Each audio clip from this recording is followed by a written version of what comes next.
नमस्कार, आप देख रहे हैं कैपिटल टीवी की स्पेशल स्टोरी और मैं हूं आपके साथ परवीन शेख। 28 विपक्षी दलों की गठबंधन इंडिया 2024 की जंग को लेकर ताल ठोक रहे हैं। गठबंधन का मकसद मोदी के विजय रथ को रोकना है, लेकिन क्या इंडिया गठबंधन ऐसा कर पाएगा? फिलहाल ये काफी मुश्किल दिख रहा है। 28 दलों में सबसे बड़ी पार्टी कांग्रेस ही इस गठबंधन में बड़े रोड़े अटका रही है। कांग्रेस के नेतृत्व में 19 दिसंबर को दिल्ली में हुई बैठक में भी मनमानी देखने को मिली थी, जिसके बाद नीतीश कुमार बैठक से नाराज होकर चल दिए थे। वो अलग बात है कि बाद में नीतीश ने इन खबरों का खंडन किया था, लेकिन दिल्ली में हुई इंडिया की चौथी बैठक में साफ हो गया था कि सभी दल अपनी ढपली अपना राग अलाप रहे हैं। वैसे आपको बता दें कि कैसे ही यहाँ पर कांग्रेस जो है वो सभी दलों के लिए मुश्किलें खड़ी कर रही है।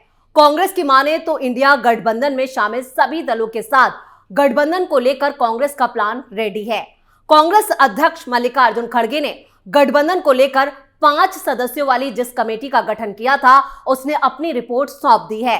सीट शेयरिंग को लेकर कांग्रेस की राष्ट्रीय गठबंधन समिति के संयोजक मुकुल वासनिक ने पार्टी के नेताओं और कार्यकर्ताओं से जुड़ी एक रिपोर्ट पेश की है।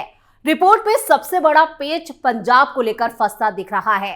पंजाब में प्रदेश कांग्रेस अध्यक्ष और विधायक दल के नेता समेत बड़ा तबका आप के साथ गठबंधन के खिलाफ है। उसका कहना है कि यहां पर केरल की तर्ज पर कांग्रेस और आप आमने सामने लड़े, इससे बाद में मिलाकर सीटें इंडिया गठबंधन की होंगी और बीजेपी को विपक्ष का स्पेस भी नहीं मिलेगा। वही राज्य के सांसदों का मानना है कि आपसे गठबंधन का संगठन को फिलहाल नुकसान तो होगा, लेकिन 2024 के अहम चुनाव के लिहाज से गठजोड़ करने पर सीटें ज्यादा जीती जा सकेंगी। साथ ही इन सांसदों का कहना है कि पंजाब की केरल जैसी स्थिति नहीं है, वहां बीजेपी के अलावा अकाली दल भी हैं और दोनों के भविष्य में खुलकर या अंदर खाने वो मिल सकते हैं। जी हाँ, इंडिया गठबंधन को लेकर लगातार अपडेट आ रहे हैं। वैसे भी इस तरह की खबरें आ रही हैं कि बीजेपी आपके साथ गठबंधन कर सकती है और ऐसा होता है तो फिर आप और कांग्रेस के अलग अलग लड़ने का नुकसान हो सकता है। बीजेपी और अकाली दल का गठबंधन 4-5 सीटों पर चुनाव जीत सकता है। कमेटी ने पंजाब के साथ दिल्ली को लेकर भी बड़ी बात कही है। कहा गया है अगर दिल्ली में कांग्रेस को 2 या 3 सीटें मिलती हैं तो आपके साथ गठबंधन करना चाहिए। 2 से कम सीटें मिलने की सूरत में चुनाव अकेले लड़ने का सुझाव दिया गया है। वैसे आपकी ओर से भी जो संकेत मिल रहे हैं उससे साफ है कि वो दिल्ली में कांग्रेस के लिए 2 सीटें छोड़ सकती है, यानी दिल्ली में विकल्प खुले हुए हैं तो पंजाब को लेकर मुश्किलें दिखाई दे रही हैं। कमेटी ने बंगाल में टीएमसी से गठबंधन की सिफारिश की है, लेकिन यह भी साफ कर दिया है कि कांग्रेस को अगर टीएमसी 7 से 9 सीटें देती है तो उसी सूरत में गठबंधन करना चाहिए। जिस तरह से टीएमसी की ओर से कहा जा रहा है कि वो कांग्रेस को 2 सीटें देने को तैयार है, तो उस पर समझौता नहीं हो पाएगा। अगर ममता बनर्जी कांग्रेस को सम्मानजनक सीट देती हैं तो टीएमसी के साथ गठबंधन होगा, नहीं तो कांग्रेस वाम दलों के साथ गठबंधन कर चुनाव मैदान में उतरेगी। दावा किया जा रहा है कि चुनाव में ममता बनर्जी को एंटी इनकम्बेंसी से निपटने के लिए और एक मुश्त अल्पसंख्यक वोट की जरूरत है और ये वोट उसे तभी मिल पाएगा जब कांग्रेस के साथ टीएमसी का गठबंधन होगा। हालांकि राज्य कांग्रेस ने अंतिम फैसला आला कमान पर छोड़ा है।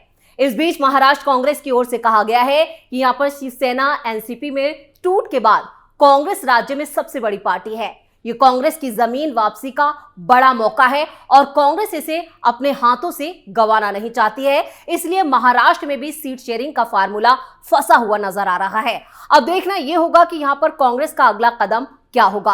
वैसे आपको बता दें कि यहां पर 14 जनवरी से राहुल की जो यात्रा शुरू होने वाली है, भारत न्याय यात्रा, उसको लेकर यहां पर कांग्रेस जो है वो सीधा सीधा ये चाह रही है कि 14 जनवरी से पहले पहले यहां पर जो सीटों को लेकर जो फार्मूला है वो तय कर लिया जाए। लेकिन यहां पर जो सहयोगी हैं, जो गठबंधन के घटक दल हैं, उनको लेकर पेच फंसा हुआ है। राज्य इकाई ने 48 लोकसभा सीटों में से मजबूत 23 सीटों की सूची दी है।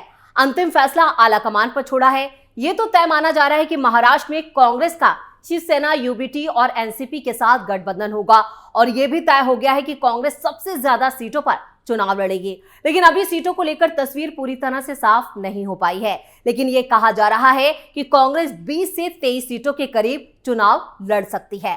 झारखंड में पिछली बार कांग्रेस ने 13 में से 7 सीटों पर चुनाव लड़ा था। इस बार भी कांग्रेस उतनी ही सीटों पर दांव खेलेगी। 4 सीटें जेएमएम, 2 सीटें आरजेडी और जेडीयू के लिए छोड़ी जाएंगी। कमेटी को केरल पर चर्चा की फिलहाल यहां पर जो जिम्मा वो नहीं दिया गया है और ऐसे में कमेटी के लिए अभी केरल को लेकर भी पेच फंसा हुआ नजर आ रहा है। वहीं तमिलनाडु में पहले से ही डीएमके और सहयोगियों के साथ तालमेल बना हुआ है, इसलिए वहां कमेटी की भूमिका सीमित हो गई है और इंडिया गठबंधन ने सीट शेयरिंग के लिए 31 दिसंबर की जो डेडलाइन तय की थी वो डेडलाइन कब की बीत चुकी है, लेकिन उसके बावजूद सीट शेयरिंग को लेकर अभी भी असमंजस की स्थिति देखी जा रही है। डेडलाइन बीतने के बाद अब कांग्रेस और दूसरी पार्टियां सीट शेयरिंग को लेकर एक्टिव हो गई हैं। यूपी से लेकर बिहार, पश्चिम बंगाल से लेकर महाराष्ट्र और दिल्ली से लेकर पंजाब तक सीट शेयरिंग का उलझा हुआ गणित सुलझाने के लिए कांग्रेस में मंथन का दौर जारी है। इस बीच यूपी कांग्रेस ने पार्टी नेतृत्व को 2009 के लोकसभा चुनाव का फार्मूला देते हुए 30 सीटों से कम पर बातचीत नहीं करने की सलाह दी है। कांग्रेस के केंद्रीय स्तर के नेता 25 सीटों को लेकर बातचीत करने की वकालत कर रहे हैं। स्टेट और सेंट्रल लीडरशिप के स्तर पर सीटों को लेकर अलग अलग राय के बीच कांग्रेस और सपा के बीच सीट शेयरिंग पर अनौपचारिक बातचीत भी शुरू हो चुकी है।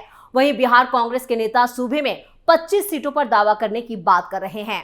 बिहार कांग्रेस के नेताओं का कहना है कि 25 सीटों पर दावा करेंगे तब कहीं जाकर 10 से 12 सीटें हमें मिल पाएंगी, लेकिन इस बार बिहार में कांग्रेस का खेल खराब होता हुआ नजर आ रहा है, क्योंकि बिहार में खबरों की माने तो आरजेडी और जेडीयू 16-16 सीटों पर चुनाव लड़ने का प्लान बना रही है। बिहार के डिप्टी सीएम तेजस्वी यादव ने सीएम नीतीश कुमार से मुलाकात की है और इस मुलाकात में ही सीटों को लेकर यह तय हुआ है कि जेडीयू और आरजेडी बराबर सीटों पर चुनाव लड़ेगी। अब इसके बाद साफ है कि गठबंधन में बाकी बची कांग्रेस और लेफ्ट के लिए 8 सीटें छोड़ी जाएंगी। इस फार्मूले में जेडीयू ने नए समीकरण को सेट किया है। इस समीकरण को देखते हुए आपकी समझ में भी आ जाएगा कि कैसे नीतीश ने कांग्रेस को आईना दिखाने की तैयारी कर ली है। सीट शेयरिंग का यह समीकरण ऐसा है कि एक पल को भी आप चौंक जाएंगे। तो कुछ दिन पहले ही बिहार कांग्रेस अध्यक्ष अखिलेश प्रसाद सिंह ने यह साफ कर दिया था कि वो 8 से 9 लोकसभा सीटों पर चुनाव लड़ना चाहते हैं, लेकिन जो सूत्रों के हवाले से बताया जा रहा है उससे साफ जाहिर है कि यह नया फार्मूला कांग्रेस के लिए झटका साबित हो सकता है। हालांकि अंतिम समय में अगर नीतीश कुमार का मन बदल जाए तो कुछ कहा नहीं जा सकता, क्योंकि वो अनप्रेडिक्टेबल माने जाते हैं। लेकिन फिलहाल जो कुछ दिल्ली में इंडिया की चौथी बैठक में हुआ उसके बाद ये तय मानिए कि नीतीश कांग्रेस की दिल्ली की बड़ी छतरी का जवाब बिहार की बड़ी छतरी से जरूर देंगे। कुछ दिनों से बिहार की राजनीति में उठापटक और संशय का दौर जो है वो जारी है। सबसे बड़ा सवाल ये है कि क्या बिहार के सीएम नीतीश कुमार इंडिया में असहज महसूस कर रहे हैं? आखिर क्यों उनके सबसे पुराने साथी लल्लन सिंह ने राष्ट्रीय अध्यक्ष पद की कुर्सी नीतीश के लिए खाली कर दी? क्या वो बीजेपी के साथ दोबारा गठबंधन कर सकते हैं? जी हाँ, ये वो सवाल हैं जिनका जवाब आने वाले वक्त में मिल पाएगा। लेकिन 2024 की जंग जो है वो काफी दिलचस्प होने वाली है। मोदी के विजय रथ को रोकने के लिए 28 दलों के गठबंधन ने जो गठजोड़ किया है वो गठजोड़ फिलहाल तो यहाँ पर कहे कि जमीनी स्तर पर उतरता हुआ नजर नहीं आ रहा और सबसे बड़ी पार्टी होने के नाते कांग्रेस की मुश्किलें भी लगातार बढ़ती जा रही हैं। इंडी अलायंस को लेकर यहाँ पर जो खबरें आ रही हैं उसने कई सवाल खड़े कर दिए हैं। आपको बता दें कि राहुल गांधी जो हैं वो 14 जनवरी से भारत न्याय यात्रा की शुरुआत करने जा रहे हैं और जो ये यात्रा है इस यात्रा को लेकर यहाँ पर कांग्रेस ने मन बनाया है कि सीट शेयरिंग का फार्मूला उससे पहले सुलझ जाना चाहिए, लेकिन कांग्रेस जितना इसे सुलझाने की कोशिश कर रही है ये मामला उतना ही उलझता हुआ नजर आ रहा है और सबसे ज्यादा चुनौती कांग्रेस को महाराष्ट्र और बिहार में मिल रही है। बिहार में जिस तरह से जेडीयू और आरजेडी मुश्किलें खड़ी कर रहे हैं वो कांग्रेस के लिए बड़ा झटका साबित हो सकती है और इधर महाराष्ट्र में भी उद्धव ठाकरे की पार्टी और संजय राउत के जिस तरह के बयान आ रहे हैं उससे भी यहाँ पर जो समीकरण है वो बिगड़ते हुए नजर आ रहे हैं। लेकिन असल बात क्या है, जेडीयू के नेताओं की माने तो जहां चर्चा चल रही है वहां कोई बात नहीं है और जहां कोई चर्चा नहीं चल रही है असल बात वही है। कुल मिलाकर यूं समझिए कि खेल बहुत बड़ा है और सबको यही लग रहा है कि वही सियासत का भगवान है, लेकिन यह भी तय है कि जो लिखा है वही होगा। तो क्या नीतीश कुमार फिर बड़ा खेला करने वाले हैं? उसके लिए थोड़ा इंतजार करना होगा। तो फिलहाल के लिए स्पेशल स्टोरी में इतना ही। आप लोग देखते रहिए कैपिटल टीवी। नमस्कार।